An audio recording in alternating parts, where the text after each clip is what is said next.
Quarta-feira, 10 de abril de 2019, Imaculada Notícias está no ar. Na edição de hoje, você vai ver que o novo ministro da Educação, Abraham Weintraub, se compromete a elevar os resultados para a área da educação. E confira mais destaques. Bolsonaro defende aumento de recursos para o Fundo de Participação dos Municípios. Projeto Alisa Não Mamãe ensina pais a estimular a autoestima. Franciscanos realizam peregrinação a locais da Paixão de Cristo. Tudo isso e muito mais você acompanha agora na edição do Imaculada Notícias.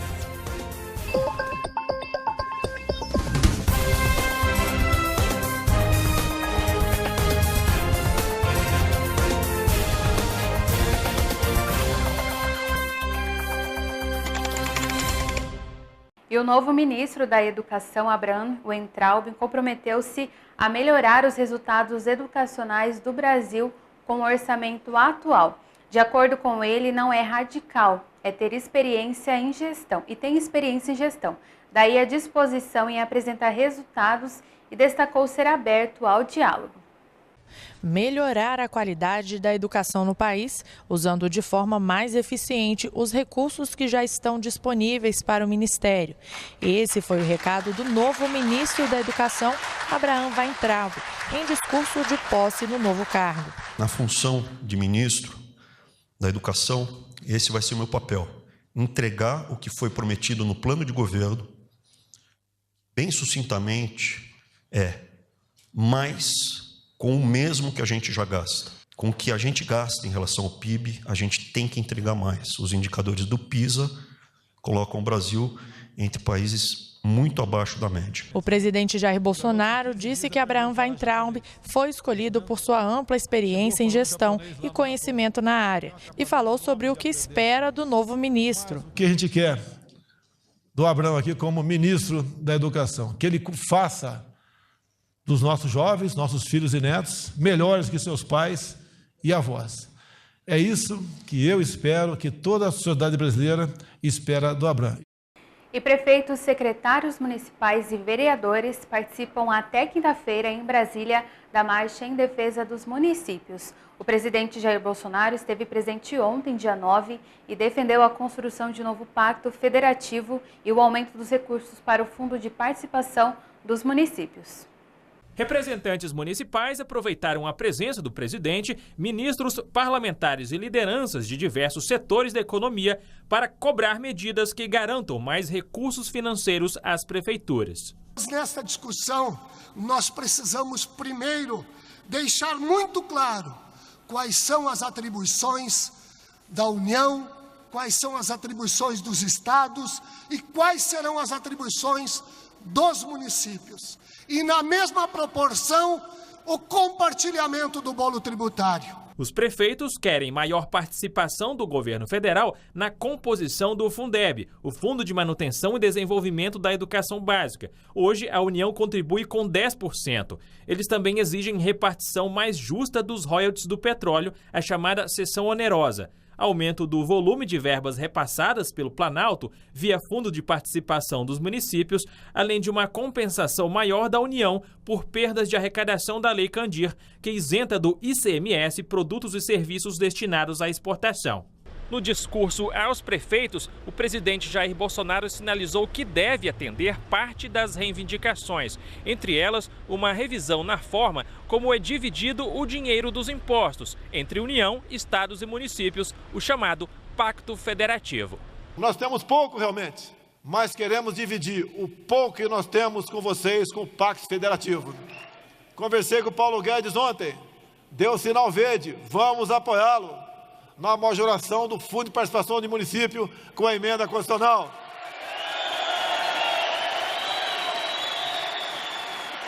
Aqui não existe presidente da República, governador ou prefeito. Somos todos iguais, na busca de um mesmo objetivo, que é o bem-estar da população. E em Brasília, um salão resolveu estimular a autoestima de crianças com cabelos crespos e cacheados. É o projeto Alisa Não Mamãe, que ensina os pais a como tratar o cabelo de seus filhos. Quando Rose veio para Brasília à procura de emprego, foi forçada a alisar o cabelo. Era questão de etiqueta profissional. Depois de passar por esse tipo de preconceito, ela resolveu abrir um salão de beleza para cabelos crespos e cacheados.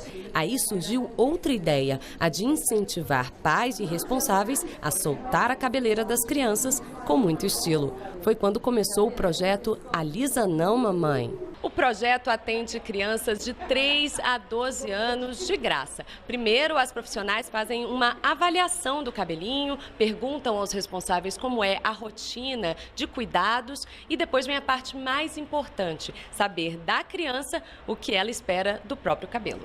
A única exigência é que a criança esteja em uma escola pública. E se ela precisar de outros tratamentos, a Rose também faz de graça. Tudo para manter a autoestima dessas pequenas lá no alto. Gosto de colocar laço e tiara. Eu cheguei em casa bem linda. O projeto, ele vem para quê? Para ensinar os pais no dia a dia, ensinar a própria criança a cuidar do cabelo sem dificuldade, sem gastar muito, tendo um cabelo bem tratado, bonito, não precisando recorrer a um salão. Rotina corrida, falta de tempo, de paciência e até de conhecimento dificultam na hora de deixar os cachos lindos. A intenção aqui é facilitar. Aprendi a fazer pitache, né? Melhorar os cachinhos do cabelo dela, né? Pegando mecha por mechas, molhando e passando cremezinho, né? Fazendo bastante, mexendo. O sonho dela é usar o cabelo solto, Black Power, né? Então, vamos ver se eu vou conseguir. E a Venezuela sofreu um novo apagão na noite de ontem. A capital Caracas e várias regiões do país sofrem mais uma vez com a falta de energia elétrica. Caracas e pelo menos 20 dos 23 estados da Venezuela ficaram sem luz na noite de terça-feira. Este é o maior apagão no país em uma semana. Uma hora depois do corte, a luz começou a voltar em algumas zonas da capital. O governo e a estatal Corporação Elétrica Nacional não explicaram as causas ou o alcance da nova queda de energia. Desde 7 de março, quando um apagão deixou quase toda a Venezuela às escuras por 5 dias, o país registrou cortes de energia consecutivos. A falta de luz afeta o fornecimento de água, transportes e serviços de telefonia e internet. O governo de Nicolás Maduro afirma que os apagões são provocados por ataques contra a central hidrelétrica de Guri, que produz 80% da energia consumida no país. Já a oposição e especialistas apontam como causas a deterioração da infraestrutura por falta de investimentos e imperícia técnica. E no próximo bloco você vai conferir eleições na Índia, é o maior evento político do mundo. O Imatias volta daqui a pouquinho.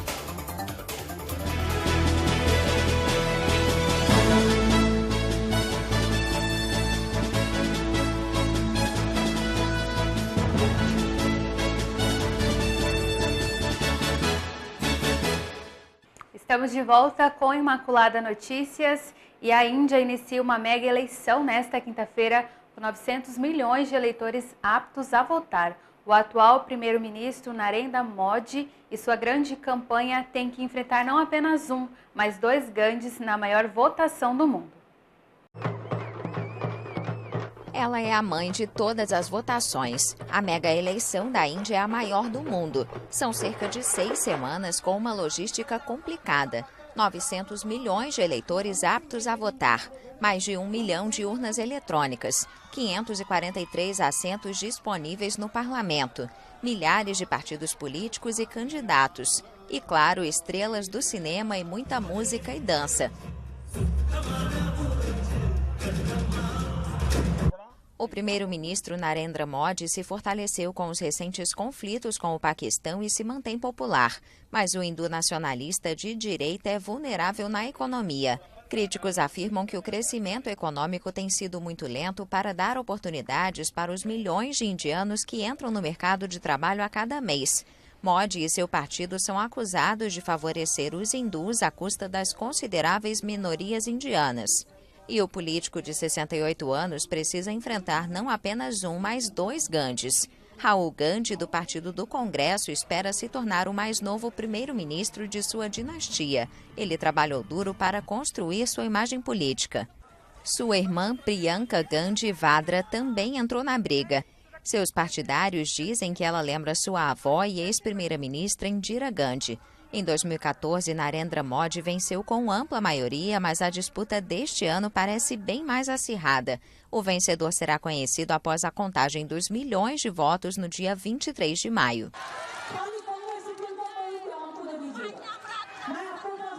E na Terra Santa, os franciscanos se beneficiam do período da Quaresma para peregrinar e rezar nos locais da Paixão de Cristo. Esta matéria é da TV Canção Nova.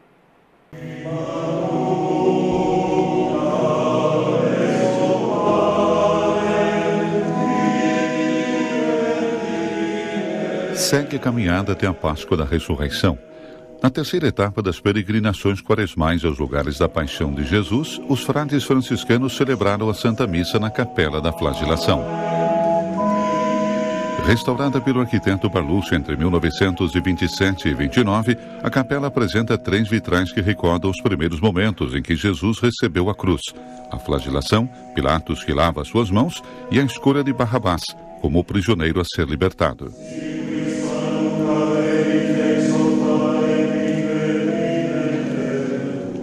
Na homilia, Frei Hamti Sidavi, ecônomo da custódia, quis sublinhar como se podem verificar 2 imagens de Jesus. A primeira mais clara, a segunda um pouco mais escondida. Por um lado, Jesus sofre, é condenado, flagelado, coroado de espinhos, afirmou. Por outro lado, através da palavra do evangelista, pode-se ver um rei.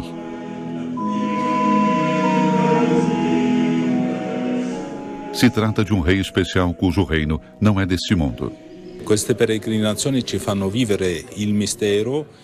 Esta peregrinação recorda o mistério que não lemos no Evangelho. E o Evangelho é palavra de vida para hoje, não é uma palavra do passado.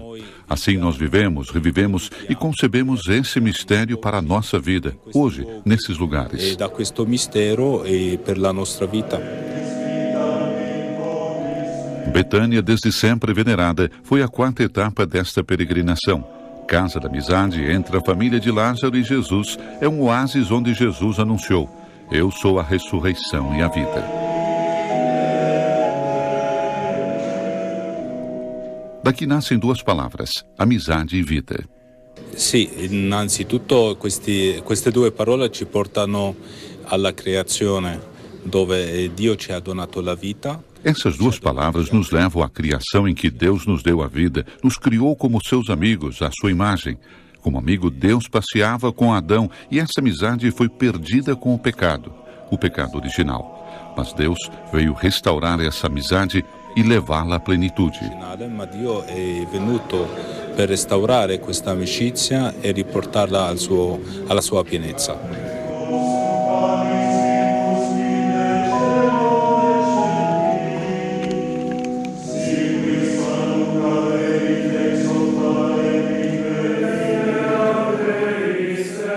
Seguindo uma antiga tradição, os freis franciscanos foram depois para o Monte das Oliveiras. Rezaram antes na Capela da Ascensão, onde, segundo a tradição, foi o lugar onde Jesus ascendeu ao céu. Por fim, foram diretamente à igreja do Pater Noster, o lugar onde o próprio Jesus Cristo ensinou aos discípulos a oração do Pai Nosso.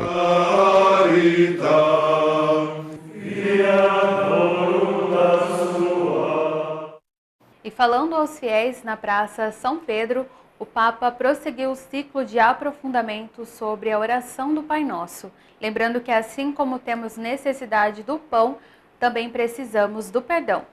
Siamo debitori perché anche se riusciamo ad amare, nessuno di noi è capace di farlo con le sue sole forze. L'amore vero possiamo amare, ma con la grazia di Dio. Nessuno di noi brilla di luce propria. C'è quello che i teologi antichi chiamavano un mysterium lune.